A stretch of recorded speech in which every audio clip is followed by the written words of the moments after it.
Hello student, आज हम अपनी नई क्लास लेके आए हैं जिसके अंदर हम इलेक्ट्रिक पावर, एनर्जी और हीटिंग इफेक्ट ऑफ करंट के बारे में पढ़ेंगे। तो आज की क्लास को हम शुरू करते हैं। पहला टॉपिक है हमारा इलेक्ट्रिक पावर। इलेक्ट्रिक पावर होता क्या है? कोई भी electrical substance the rate of doing electrical work, कोई भी आपका इलेक्ट्रिकल सब्सटेंस जो इलेक्ट्रिकल वर्क करेगा उसे हम क्या कहेंगे? पावर कहेंगे। किसकी रिस्पेक्ट में करेगा? With respect to time. Power का फॉर्मूला बना है यहां से वर्क अपॉन टाइम। तो पावर को, जो वर्क हमने पढ़ा है इस चैप्टर में, जो potential equals to work upon charge. तो यहां से वर्क की वैल्यू आ गई आपकी पोटेंशियल इनटू चार्ज। तो पावर इक्वल्स टू, और जैसा कि आप लोग जानते हैं Q upon T charge upon time कहलाता है आपका करंट। तो पावर की यहां से फॉर्मूले जनरेट हुए, power equals to work upon time.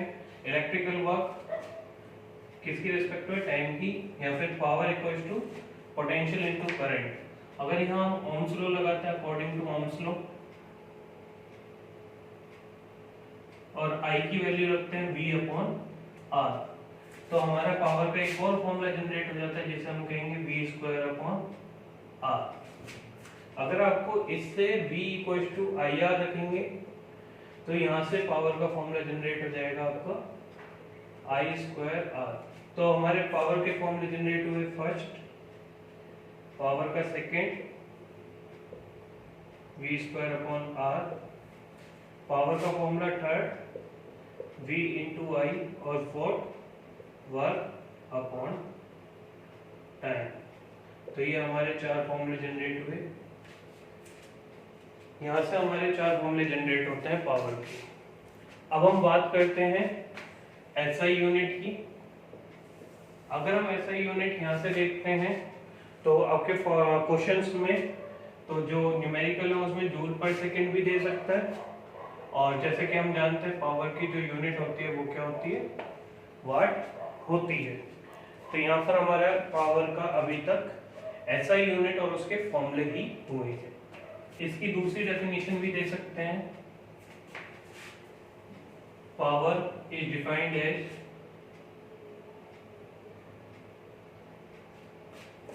Rate of electrical energy consume. इनमें से आप कोई भी डेफिनेशन को दे सकते हैं। अभी जैसे हमने SI यूनिट जो पढ़ी वो हमने पढ़ी है वाट। अब हम आपको डिफाइन करेंगे 1 वाट है क्या। 1 वाट को अब हम डिफाइन करते हैं।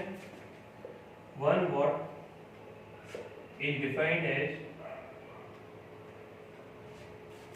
when 1 joule, अब यहां पर आप वर्क भी लिख सकते हैं और एनर्जी भी लिख सकते हैं, consumed in,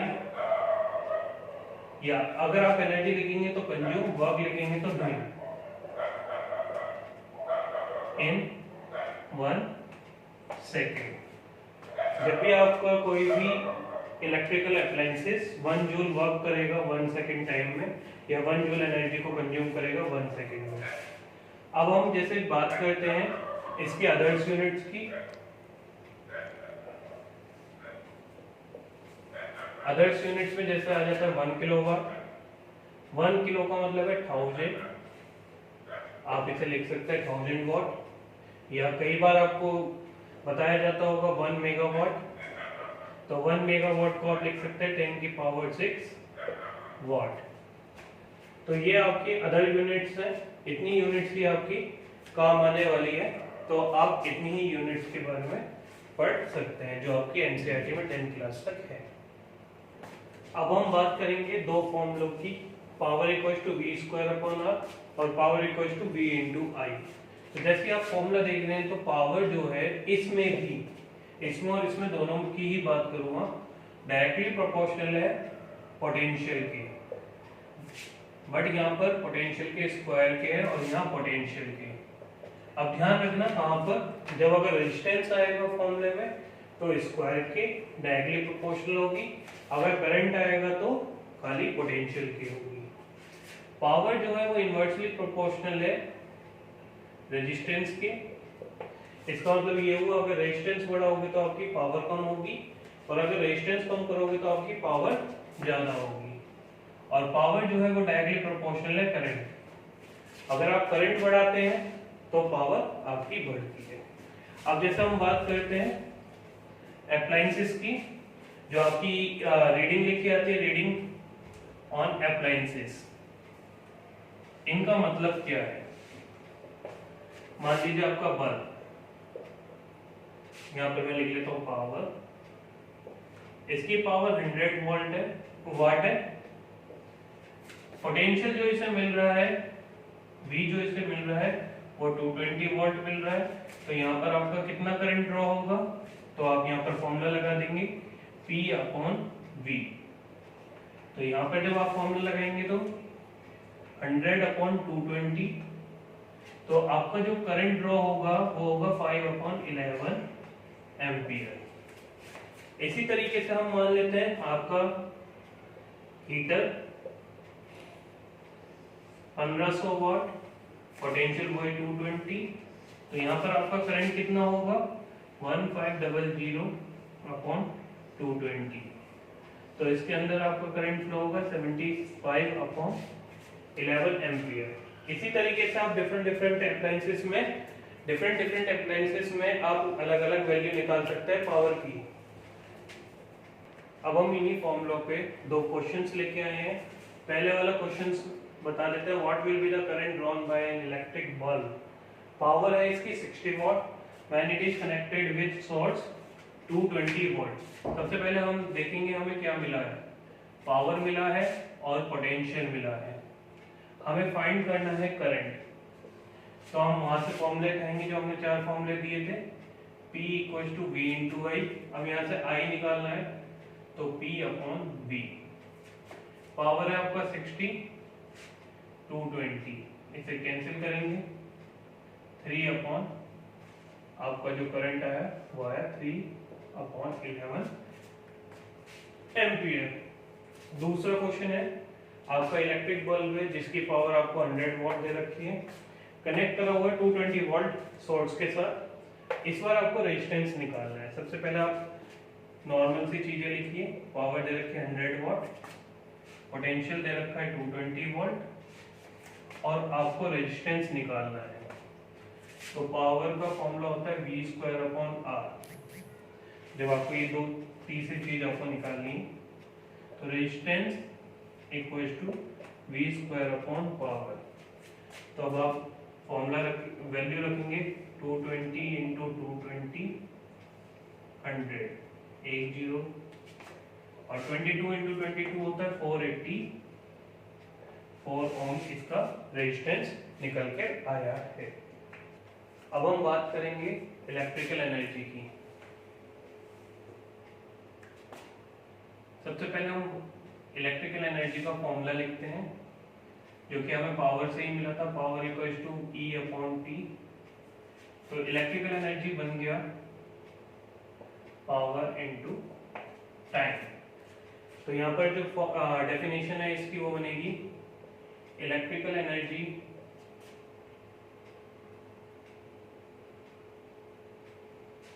consumed by an electrical appliances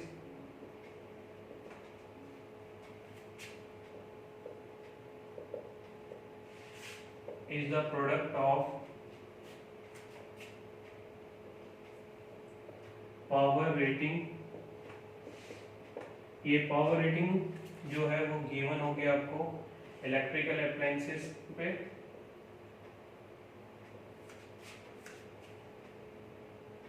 and time, जो इसका फॉर्मूला जनरेट हुआ पावर × टाइम, तो इसकी हमने डेफिनेशन लिख ली। अब जो इसकी एसआई यूनिट है, जो एसआई यूनिट बनेगी पावर की हुई वॉट। अब यहाँ पर हम कोई भी पावर या इलेक्ट्रिकल एनर्जी को जब हम कंज्यूम करेंगे तो वहाँ पर टाइम हम छोटी यूनिट्स में नहीं लेंगे, वहाँ हम सेकेंड्स और मिनट्स में नहीं लेते हैं। किसी भी इलेक्ट्रिकल अप्लायंस से जब एनर्जी कंज्यूम करेगा तो उसे हम आवर्स में लेंगे, तो इसलिए इसकी एसआई यूनिट होगी वाट आवर। इसकी जो कमर्शियल यूनिट्स हैं,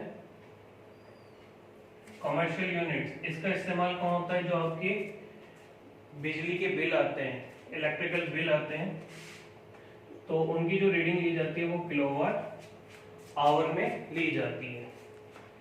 चलिए अब जरा हम 1 वाट आवर को भी डिफाइन कर लेते हैं। 1 वाट आवर क्या कब होगा? When power of appliances 1 watt and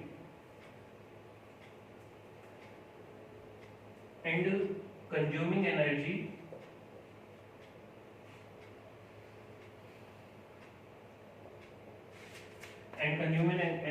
in 1 hour। कोई भी आपका इलेक्ट्रिकल अप्लायंस है जिसकी 1 वाट पावर है और वो 1 आवर तक आपका चल रहा है, तो उस टाइम पीरियड में वो कितनी एनर्जी कंज्यूम करेगा? 1 वाट आवर आपकी एनर्जी कंज्यूम करेगा। अब इसका नेक्स्ट टॉपिक आता है relation between 1 kilowatt our and joule. अब ये रिलेशनशिप बहुत इंपॉर्टेंट भी है और बहुत इजी भी है। 1 किलोवाट आवर, 1 किलोवाट में आपके होते हैं 1000 वाट और 1 आवर में आपके होते हैं 60 मिनट एंड 60 सेकेंड। और जैसा कि हम जानते हैं वॉट जो होती है वो जूल पर सेकेंड से मिलकर बनी है, तो 1 kilowatt hour equals to 3600 joule पर सेकेंड इंटू सेकेंड से सेकेंड कट। अब इसकी हम 10 की पावर में कन्वर्ट करेंगे, 1 2 3 4 5 6, तो ये बना हुआ है 3.6 इंटू 10 की पावर 6 जूल। जब भी आपको कन्वर्ट करना होगा 1 किलोवाट आवर को जूल में, तो आप डायरेक्ट लिख सकते हैं 3.6 इंटू 10 की पावर 6 जूल। अभी छोटी सी चीज हम बताने भूल गए थे, वो energy equals to power into time. तो यहाँ से आप फॉर्मूले जनरेट करेंगे। पावर का भी आपने निकाला था V into I into T. Ohm's law के अकॉर्डिंग अगर बात करें,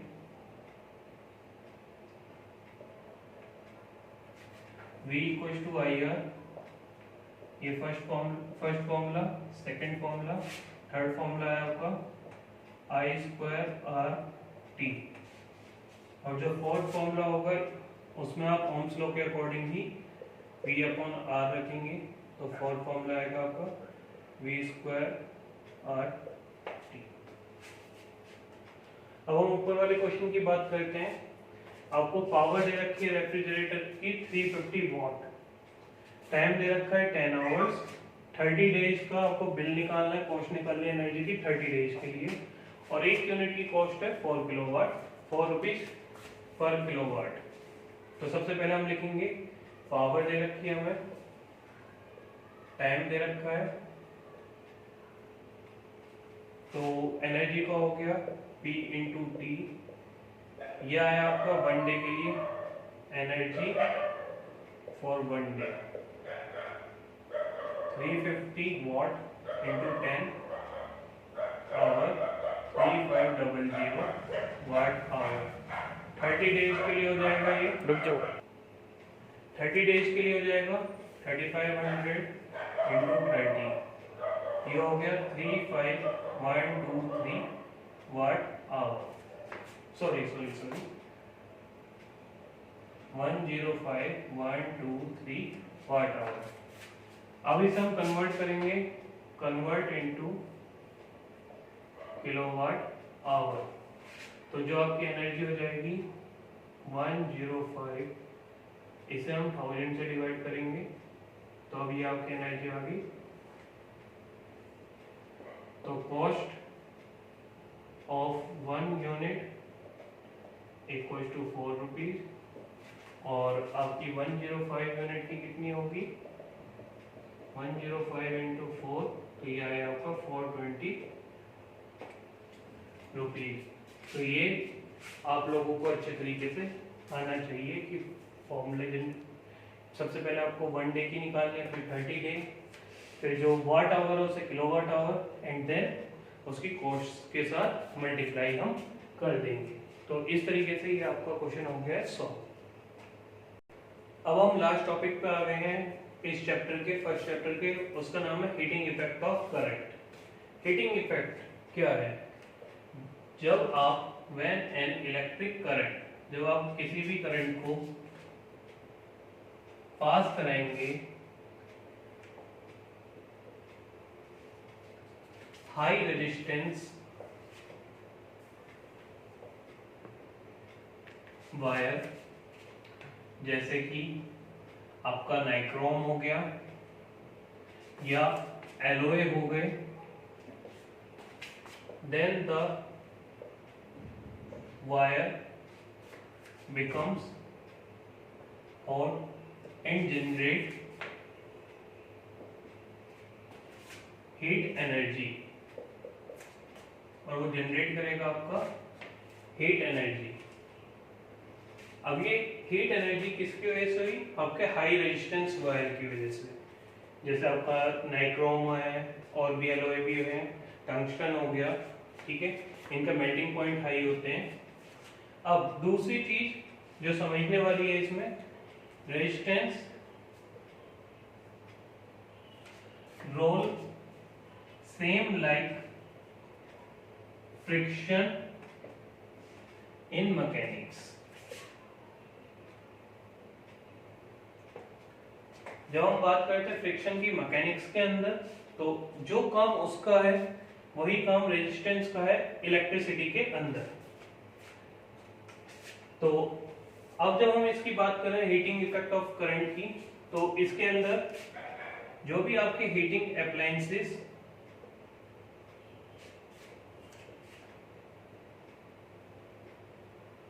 बनाए जाते हैं वो एलोएड के या उन मेटल्स के जिनका हाई मेल्टिंग पॉइंट होगा।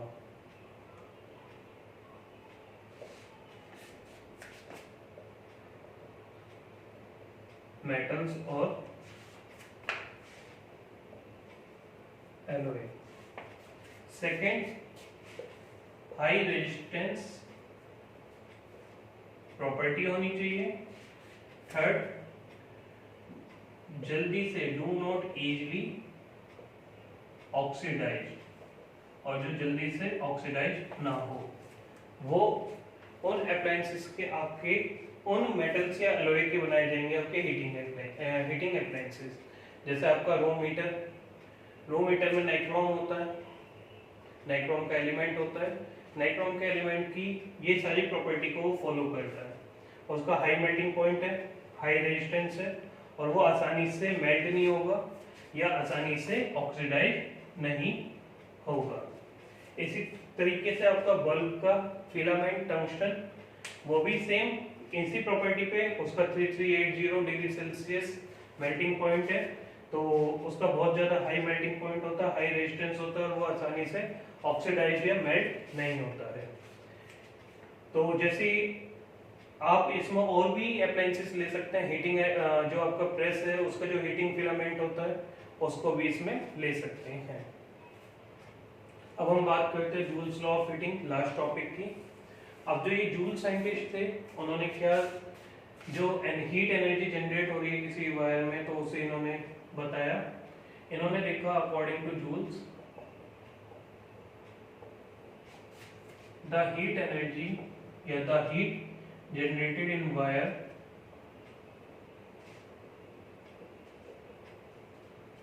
इन्होंने पॉइंट्स दिए, इज डायरेक्टली प्रोपोर्शनल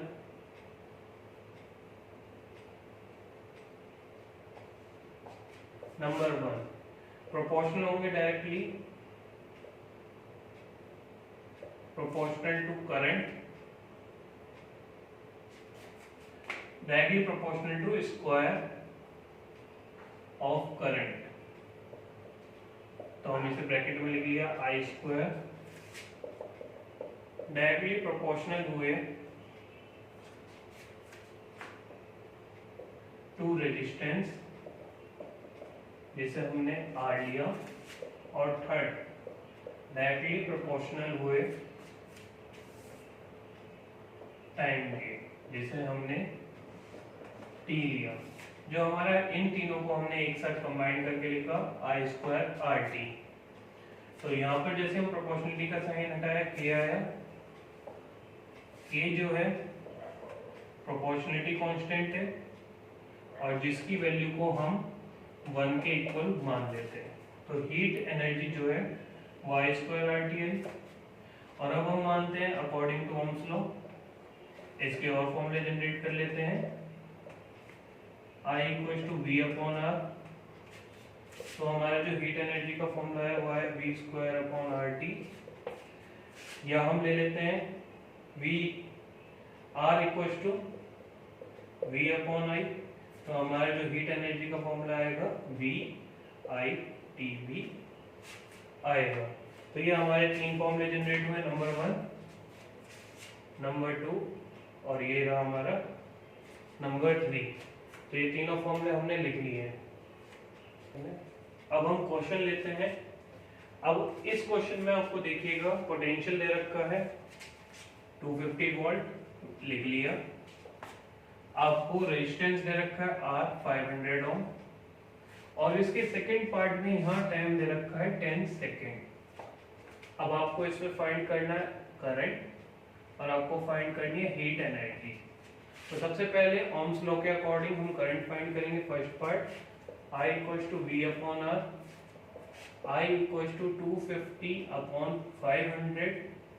तो हमारी जो वैल्यू आई वो 1/2 एम्पियर करंट। अब यहाँ से हम हीट एनर्जी निकालते हैं। Second part I square R T, जो हमारी हीट आएगी वो आएगी 1/2